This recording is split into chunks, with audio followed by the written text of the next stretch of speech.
Welcome and thank you for joining us for this episode of the Crexi Podcast, an insider's look at all things commercial real estate.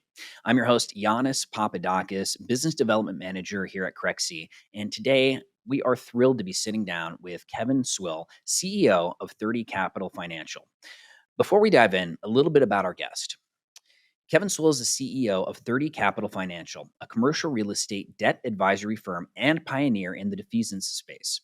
Swill is an accomplished executive with experience in acquisitions, dispositions, financing, capital raising, asset and property management, and strategic planning. Swill has an extensive track record in improving return of invested capital for clients. Sewell entered the investment banking field in 1987 in debt restructuring at Citigroup and was instrumental in the first wave of CMBS originations in 1994 at Merrill Lynch. In 2001, Sewell took the role of president at the Kushner Companies, a large diversified real estate company heading up the finance, commercial, and hospitality divisions. Thereafter, Sewell held other executive roles in real estate finance and operations before joining 30 Capital Financial in 2022. Kevin, welcome to the podcast. It's great to be here, Yannis. Thank you for having me today. Now, I heard just briefly before we got started, you live in Boca. How long have you been there? I've been here since 2016. I will tell you that I beat the craze, the COVID craze as I call it. So, yes, I've been down here for a while now. Beautiful place. I actually went to school down there. I lived in Boca for a little while, so I'm jealous of your weather right now. Yeah, it is beautiful out, and I am looking at the ocean while I speak. Ah, beautiful. I can see it, but it's in the distance. All right. Now, we covered a little bit of your background. I'd love to briefly learn more about your career path and the lessons that you've learned along the way. How did you first get your start in commercial real estate? Well, it's a very interesting dynamic. I was president of the student body at my college, and one of the things that I requested of the chancellor was that I have a seat at the board of directors table to have a student's voice. One of the board members was a gentleman by the name of Ed Hoffman, which I'll get into in a little while. And Ed would sit next to me, and he was vice chairman of Citigroup, running all of Latin America. And he was the entire senior year of college, he was trying to tell me that I shouldn't go to law school and that I should come into banking because I have a knack for negotiating. And so that's really when it started in 1987. I graduated and I had actually 22 interviews at Citigroup to find the right location for me. And that ended up being Latin American investment banking. And it was all on debt restructuring. Interesting. And you mentioned one. Can you talk about some of your mentors and how they shaped your career path? Sure. Well, the first one I just mentioned was Edwin Hoffman. Like I said, he was the vice chairman at Citigroup at the time, and he convinced me to come in. And then he mentored me for 3, 4 years and really gave me a good fundamental foundation of real estate, especially because I was working at the time Latin American real estate. So it was a very interesting and a smooth transition for me from going from college right into the real estate market. Another gentleman that to this day I still consider a mentor is Jim Orphanides. Jim used to be the president of First American Title in New York. He also had a couple of other firms that he was the chairman of. And with his Rolodex and with his mentoring, it has really shaped me in terms of how I really began in the conduit business of the CMBS, as well as meeting many people that I would have never had the opportunity to meet, thanks to Jim Orphanides. And lastly, another mentor of mine who I do speak to on a regular basis is Richard Statmauer. Richard was the vice chairman of the Kushner Companies. He now has his own firm, Magic Investments. And Richard and I speak all the time about what is going on in the marketplace, how I can improve on my technologies at 30 Capital Financial. And he's always a good sounding board for new ideas that I have for possibly new business lines and how best to work with our real estate clients. So those three gentlemen had a huge impact on my career here um, in the last 30 some odd years. And in those 30 some odd years, what were some lessons that you learned early on that became invaluable going forward? Well, what I would say to you is failure is my nemesis. Um, on the private side, when a lender walks you through the approval process and you think that you have a slam dunk, you have the deal, and they're just waiting for a closing, it never works out that way. And so, one of the lessons I learned is never count your eggs before they hatch, and um, don't judge a book by its cover. Those two stick with me all the time because with real estate, you can find every single element of a term sheet or of a loan document that you can and should negotiate. And until you actually sign on the bottom line and you see the wires going through, the deal is not over yet. That was one of the biggest lessons I learned early on from mistakes of telling people, my superiors, that the deal is done. All we have to do is close it. And we were far from that. So I learned my lesson then. Do you have any favorite mistakes or moments that course corrected you onto your current path that at the time you didn't recognize as opportunities? Yeah, well, the one that comes to mind is I've been through three or four cycles already in the commercial real estate. So you see many mistakes, whether it's my own or it's other people. But along the line, when I was a lender, I would offer the maximum amount of leverage because, again, my compensation had something to do with how many dollars I put out the door. So when 2008 came around, I was on the private development side already and realized that I have a portfolio of assets that had 95% leverage in debt from the CMBS market. It was a real awakening for me because it made and it had the impact of having these real estate properties upside down because of the way the market had tumbled. As a result of that, all the deals that I work on since then have all been low leverage. I want to be able to sleep at night.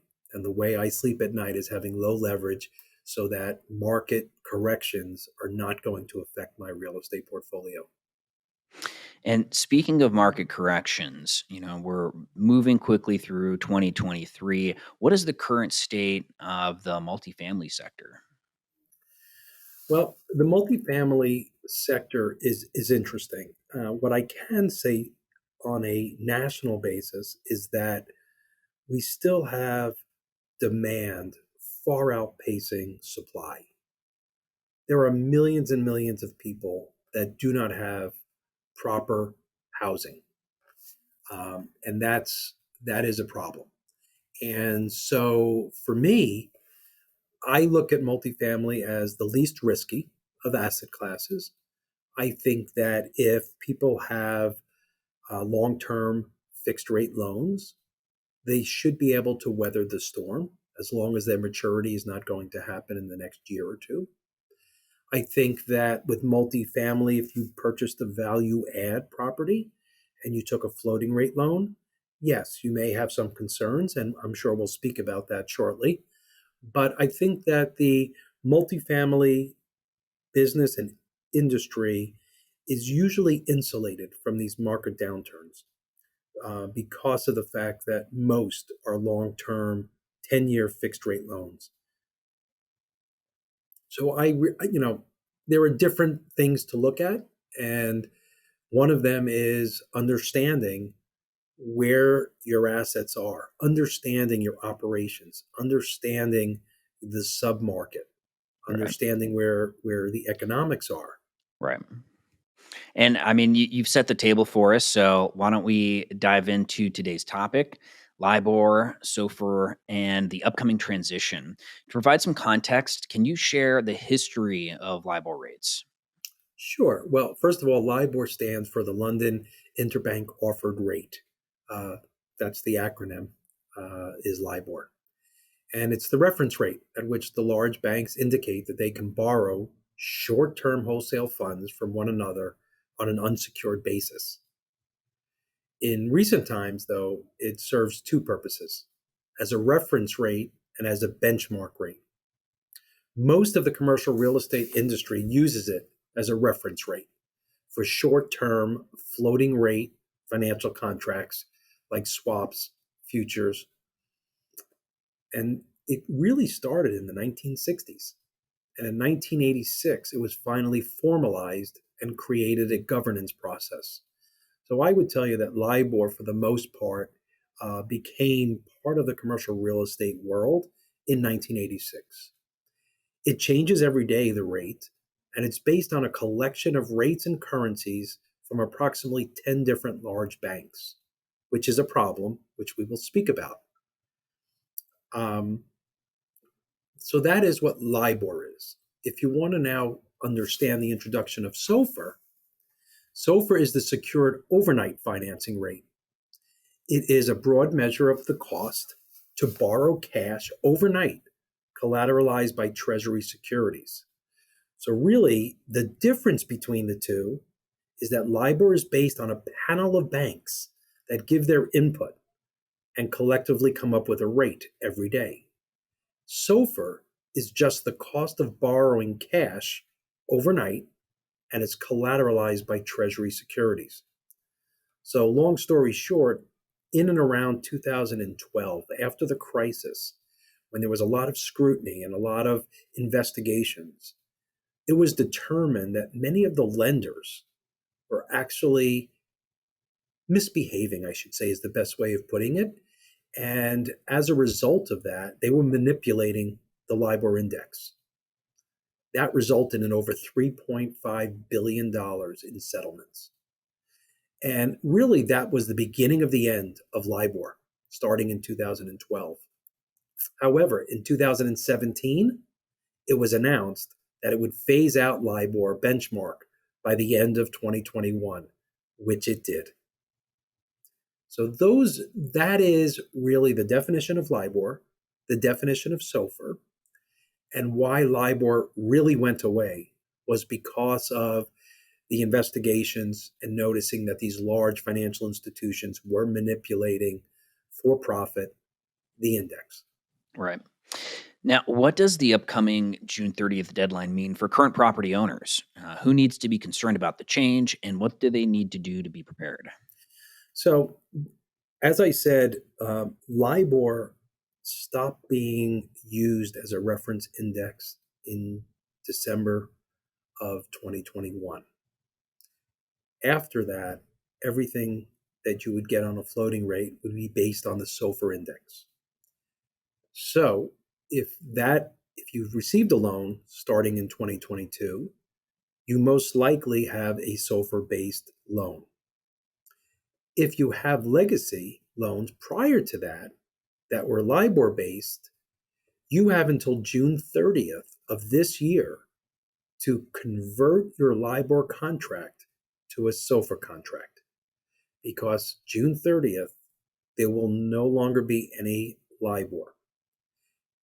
The result of that is the large financial institutions have spent tens of millions of dollars making sure that they have the process and the transition down so that when they have their clients go through the transition, they are prepared.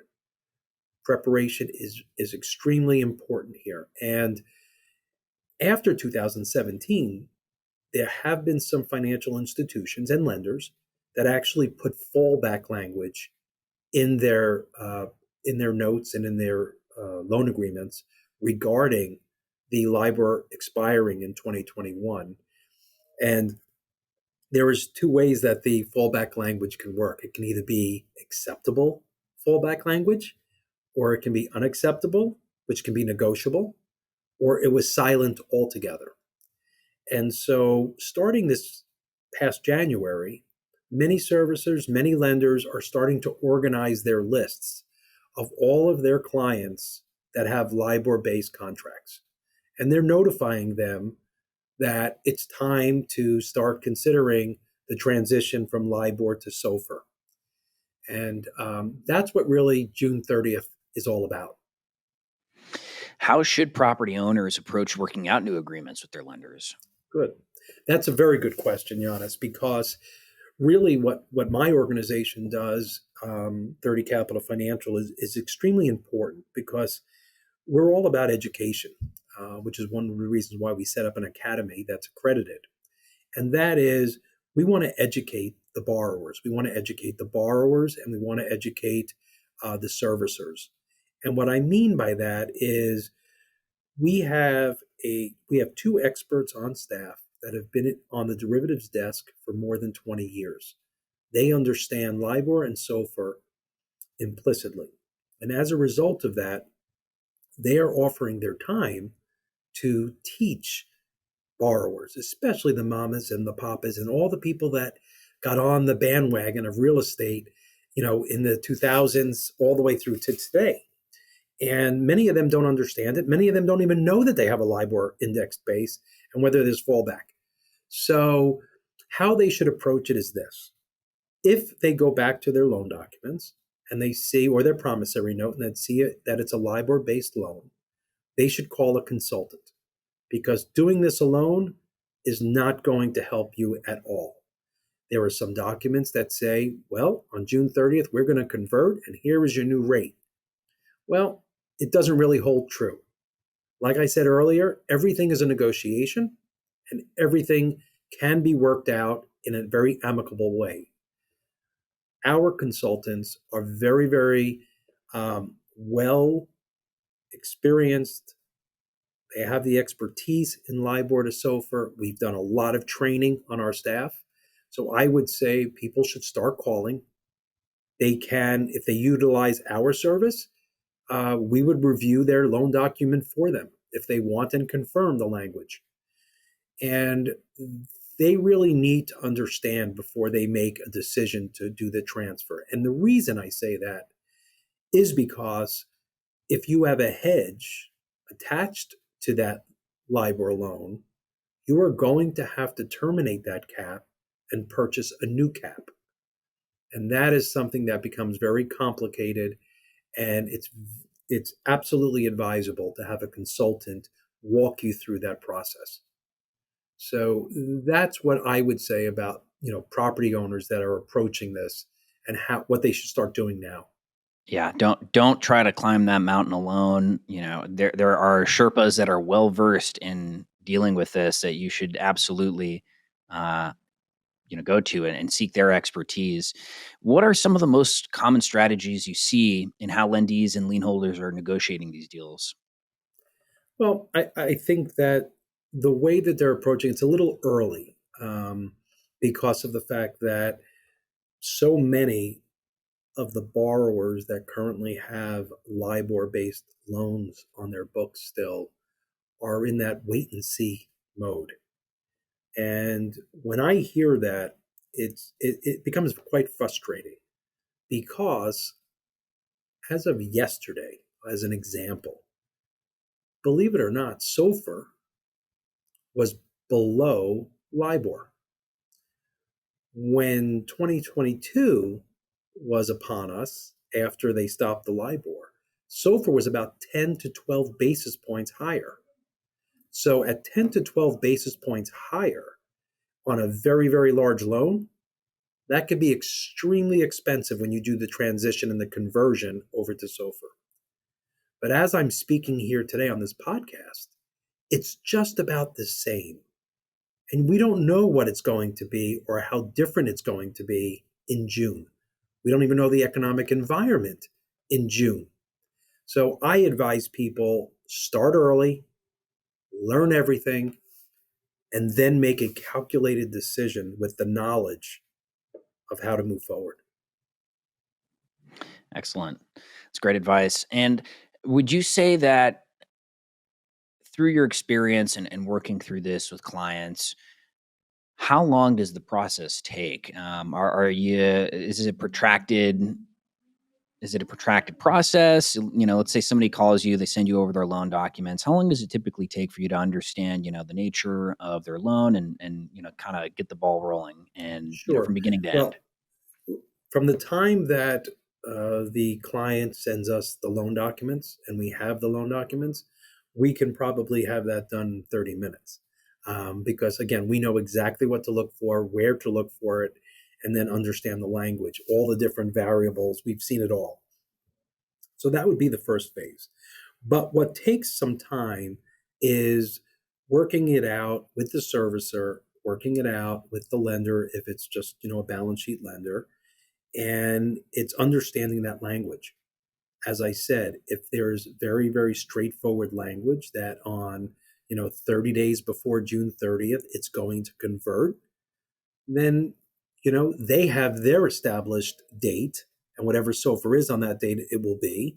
But it does not preclude you from going to them earlier and saying, hey, we're continuing on with this loan, but we think it's to our advantage to do it now. And so then you have to go through that normal servicer approval or the bank approval process and negotiate some language so that there is some type of an addendum to your loan. And, I would say that you can probably have this whole thing tied up in 30 days.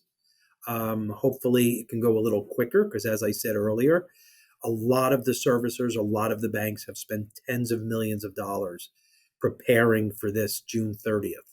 And my opinion is don't wait until June 1st because you'll be part of millions of people doing the same thing.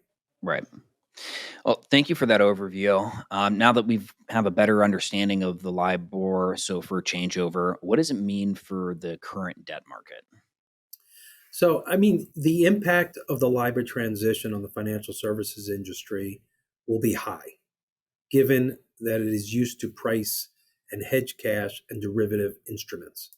So, I guess where I'm going with that is if it's a loan that has hedges attached to it, we have seen since the second quarter, if not the third quarter of 2022, where interest rates, really just bumped up. They started going up once the Fed started making their increases at 75 bips per pop and now 50 bips.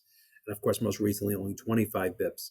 However, if there is a hedging product attached to that LIBOR loan, that's when the economics take place. That's when the complexities fall into because of the fact that you may have a cap that you may have gotten 3 years ago or 2 years ago, and that cap cost you $20,000.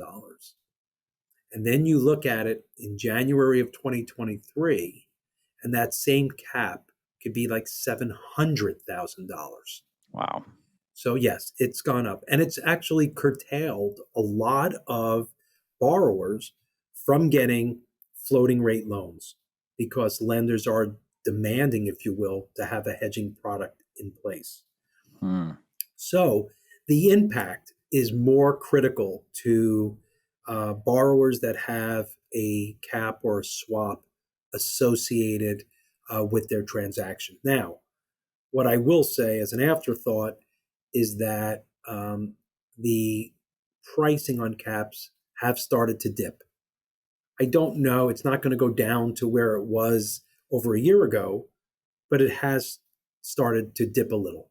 And my opinion is if you are going to maintain this asset, it is important and it's worth the while to spend the money, have the insurance policy, and move forward. Some of the banks that I've spoken to actually are demanding that the borrower get an in the money cap, meaning a 1% or a 2% strike price. So that means anything above that, the third party will cover those payments. So and that's more expensive, of course, but that is what's going on. And that's the way the lenders are feeling a little bit more secure about floating rate loans. And then we have others that are just deciding to convert to a short-term fixed loan. What my trading floor has been able to do has been able to negotiate successfully and come up with If it's a 3-year cap that you're in now, why not just get a 1-year cap and start reserving? Because a 1-year cap is a lot less expensive than a 2-year or a 3-year. So buy a 1-year cap as long as you're a bank and you negotiate that, and then start reserving your excess cash flow so that when year 2 comes, either you'll have the money for another cap, or you're able to work it out with the bank that you have enough reserves that you don't need it. Are there any differences in activities of large versus middle market investment capital right now? Uh, there's really not. The difference is that the large real estate companies, they're sitting on the sidelines, and I use the word quite a bit, and it's piranhas. They have hordes of cash, and they are waiting for, and hopefully not, the middle market, i.e., the mamas and the papas, to go and either refinance or have to get out of their floating rate loans that they've had, and find out that because interest rates have gone up so much and because the cap rates have widened, that the value of their asset has now come down below the mortgage. And when you have that, it's an upside down situation, and the bank will either foreclose or you'll have to work out some type of pay down. There's something that's going to happen. So for the mom and papa, it can be a little bit of a scary ride. And that's why I say if someone has a 10-year fixed rate loan that's not maturing in the next 2 years, you're okay. You're just fine. However, at some point, you have to recalibrate your mindset to understand that rates are not going back down to 2 or 3%. They will probably stay in that 7 or 8% for a while now.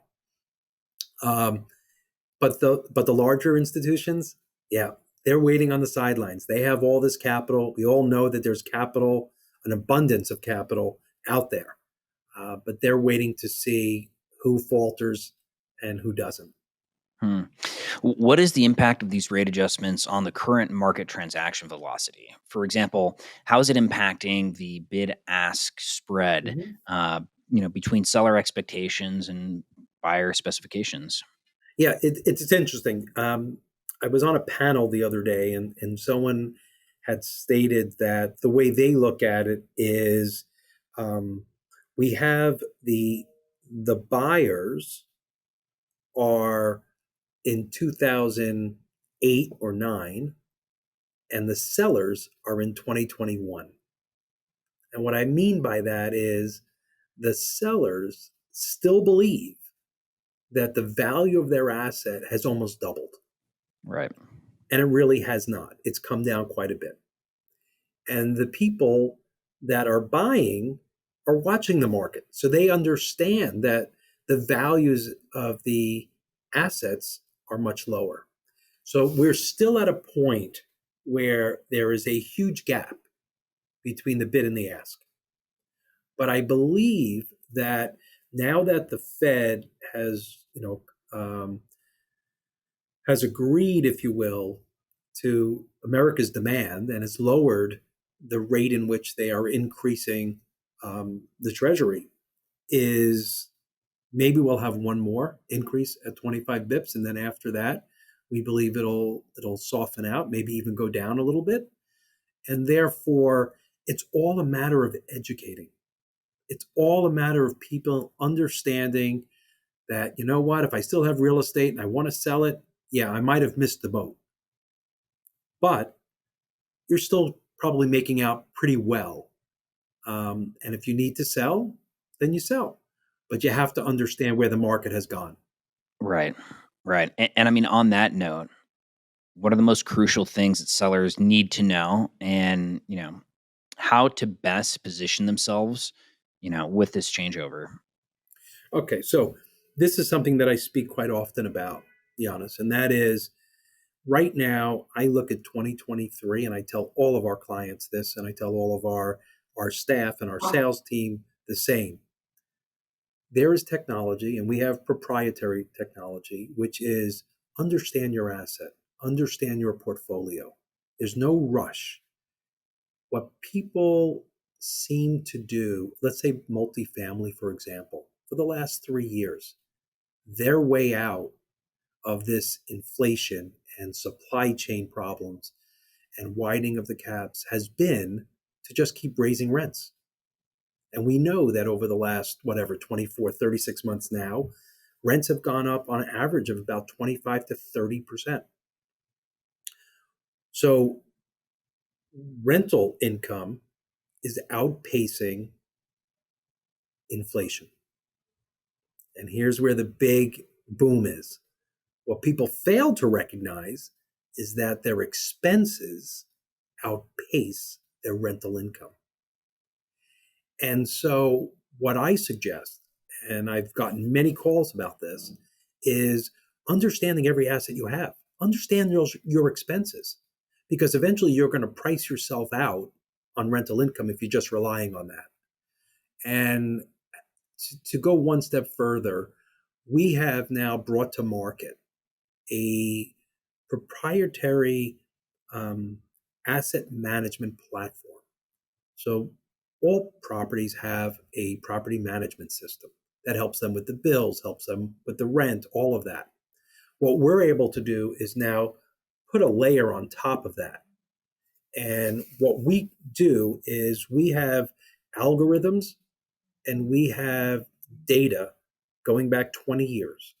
And we are able to, by giving us the address, by giving us the debt, we can tell you with certainty who and where are your comps. And one step further, we can break down the entire operating statement with your comps and your property, and you can measure every single line item to a true comp. And then you can make that decision as to, okay, I'm paying way too much in repairs and maintenance because my comp set is 10% less. And you will eventually realize how much money you can save on expenses, which of course comes right down to the bottom line, and the NOI is increased. Right. And people have failed to do that.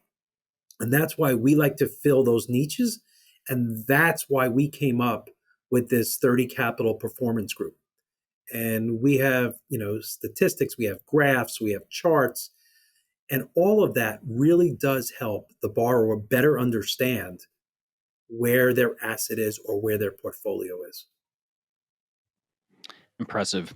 It sounds like you take a real holistic approach of understanding all aspects before, really laying the cards out and letting, clients, see, hey, here are the different options. And, now that I'm in a position of, being well informed, I can make my best decision moving forward. Yeah. Actually, it's even better than that. We've been around 22 years, longer than anyone else in defeasance. We have the ability to understand debt. And now what we do is we do debt optimization. So if a borrower calls us and we can ascertain their debt information, we can actually run, I like to call it artificial intelligence, but we can run a model and provide it to the client that will actually go to the point of saying, this is the optimal time based on our forward curve, based on our analytics of when to sell, when to refinance, or just hold. And we have proven this over and over again that our algorithms and our analytic data is spot on. So that's something that we love to educate and love to provide our clients, because this debt optimization model is really fantastic. It's gonna be bad news for brokers out there that are looking for sellers. Sellers are gonna be telling them on the phone, "Hey, I got to check my algorithm before I can get back to you on whether I'm selling or not." But the truth is, if the data is out there to show you, "Hey, this is the time to do this, and here's why," or "This is not the time to do this. You should take this path." Here's the data to support it. I don't understand why anybody wouldn't take that sound advice. Right. Well, you're 100% correct with your assessment of, how the brokers are going to feel, but I think it's going to help the brokerage community, Oh, because I absolutely. think that if you're going to be a seller and you're calling a brokerage firm to assist you in the sale, if that brokerage firm calls us and says, hey, I'm working with, John Smith on selling their property. Here's the address, here's the information. Can you give me one, a property performance analysis, which we can give them and compare to the comps, which will help them in their marketing. And two, we can take the debt and say, look, if you're going to refinance for them as opposed to sell, these are the net proceeds that they will get out of that.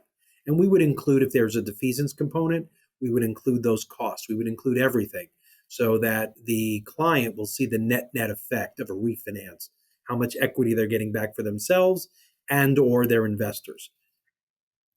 Thirdly, it will be an opportunity for that broker to say, okay, we need to sell this property because the returns are great. And we actually confirmed it with these reports. So it only helps. It doesn't hurt. And I think that goes a long way, and people need to understand that. I was gonna say, it sounds like, if I were a broker and I had a client on the fence, and I know that, given their situation, selling is the right option for them. It sounds like if I bring them to you, you can help them see that more clearly than I possibly could with, the data that you have access to. Yes. Actually, all the data that we do and the information on our platforms that we provide, it's all about educating. So Right. what happens is our sales teams have that information. A client calls and asks about it. We will send them the Excel sheet or the report, whatever they want, to what degree. But we follow up with a call, and we actually explain all of the aspects of this, because it is really, it's an amazing report, because besides the colors that I like, it really gives a good foundation of what your asset is and what you can do. I mean, 10 years ago, if someone just said, all right, we're going to go sell this property, yeah, I'm going to prepare a pro forma, make it look extremely aggressive, and hope that someone's going to buy in on that. But now we have the data. Now we Yep. have the analytics. So it's really going to be a very interesting dynamic in the next few years on the buy sell. Yeah. So from that standpoint, that's where we're at. And we're excited about it. That's tremendous. That is, I mean, it sounds like you provide such a valuable and rare, service and resource for investors in the market. Um, if anybody's out there listening and, you got lost at any point during this podcast, you know who to talk to so that they can get you up to speed. And, given your specialized background and expertise, I'm sure our listeners would actually be curious about some of your answers to a couple of rapid fire words of advice and questions. You got time for a few? I do. Okay, we can go into that first. Did Yes, you I'm have something ready. else you wanted No, no, to touch on beforehand? I'm always okay with rapid fire. All right.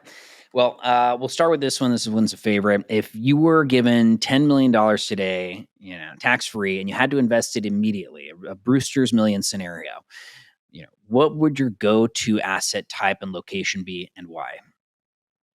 Well, the truth is I'd find a small island near Bali, and I would buy it, and no one would ever see me again. However, There might being be one on realistic, Crexi. And when there is, I'll notify you. I'm going to set up a notification on your Crexi thank account you. for our Thank you next so Bali much. Island. But it goes back to really the beginning. If I had 10 million, let's look at it as the scenario of I'm a first time buyer in commercial real estate. My proposal will be look for a multifamily property or look for a self storage or industrial property, because you're going to get the most leverage, if you will. You're also going to have recurring income because, as I said earlier, demand far outpaces supply for apartments. All right. We need them. Construction was almost halted, if you will, because of supply chain. That has now been corrected in terms of commercial real estate. So you're seeing cranes all over the place again. So if I had $10 million, I would try to find a small multifamily property, even if it, doesn't need to immediately um, have capital improvements and it's just a coupon clipper, then so be it. Because in the long run, I look at it like the stock market. If you own a multifamily long enough, you're going to own and you're going to receive a lot of money over time. All right. Number two, what is your favorite tool or software that you use on the job? This is not a trick question. Well, it's interesting you say it because I'm going to go back to what I said before, and that's my debt optimization model. Because I think that the debt optimization model is what everyone's concerned about now. What's going to happen to my debt at maturity? What is it going to look like in the future, a year or 2 years from now? Yes, the borrower has to buy into it, but we believe that our debt optimization model, and we have other things which I'll get into when we wrap it up, but to me, between debt optimization model and our Salesforce software that the entire company uses throughout all their business lines, that's been our lifeline because that's how we can cross sell. That's how we can cross communicate. And it makes us a more effective company. Excellent. And finally, what is the most common misconception about your job or industry? Well, let me be a little bit more specific.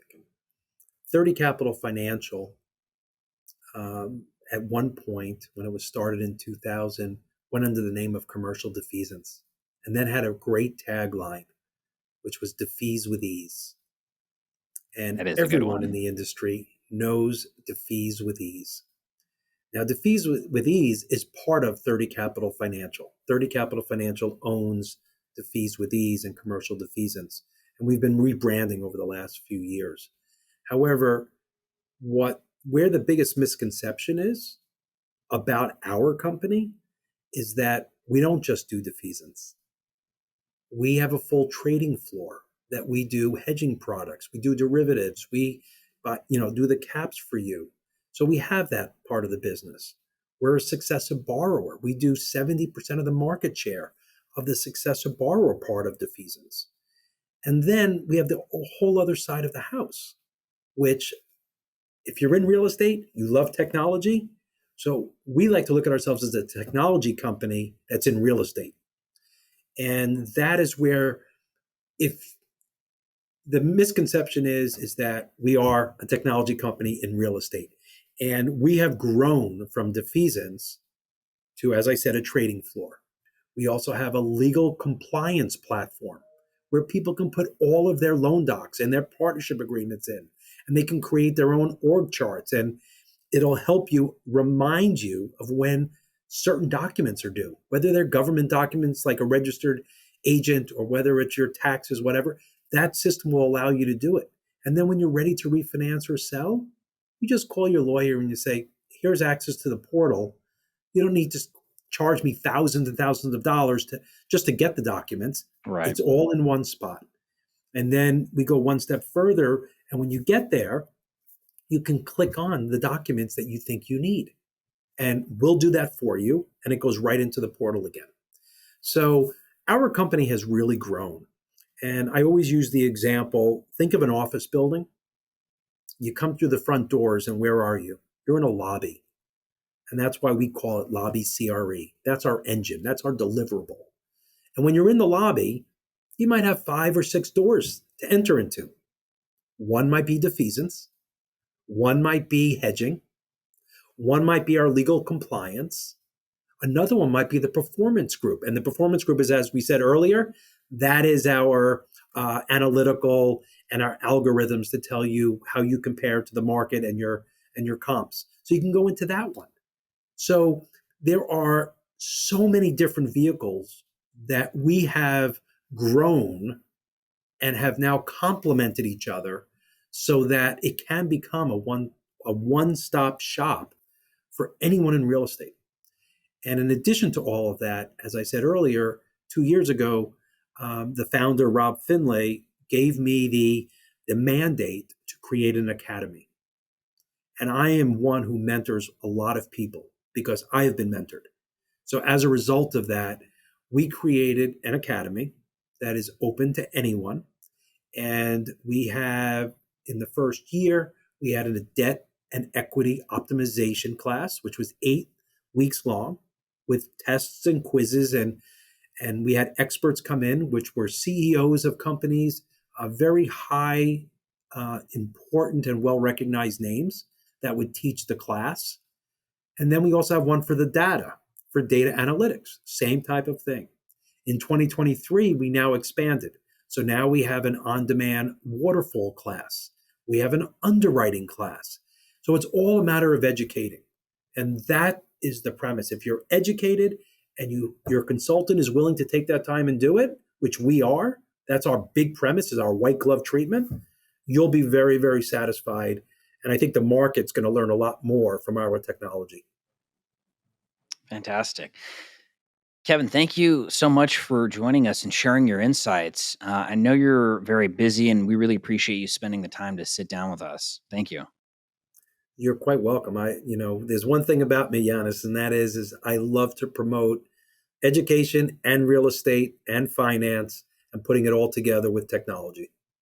Well, if people want to find you, what's the best way to get in touch? Where can they reach out? Email, social media, your website? Go ahead and share with They can our always listeners. find me on LinkedIn, Kevin Swill. They can find me at kswill at 30capital.com. I'm always available. I don't normally give out my cell phone, but if they go to LinkedIn, they can find me. If they go to kswill at 30capital.com, they can find me, and I can guide them to the right source. Perfect. Well, thank you again. And thanks to everyone who tuned in today. If you enjoyed this episode, do not miss the next one. Visit go.crexi.com/podcast and sign up to get the next episode delivered straight to your inbox. Of course, you can also subscribe to the Crexi Podcast on your favorite podcast app and check out our YouTube channel for video recordings of each episode. Kevin, thank you again. Take care. And everyone, be sure to tune in next time. Be well. Thank you, Yannis.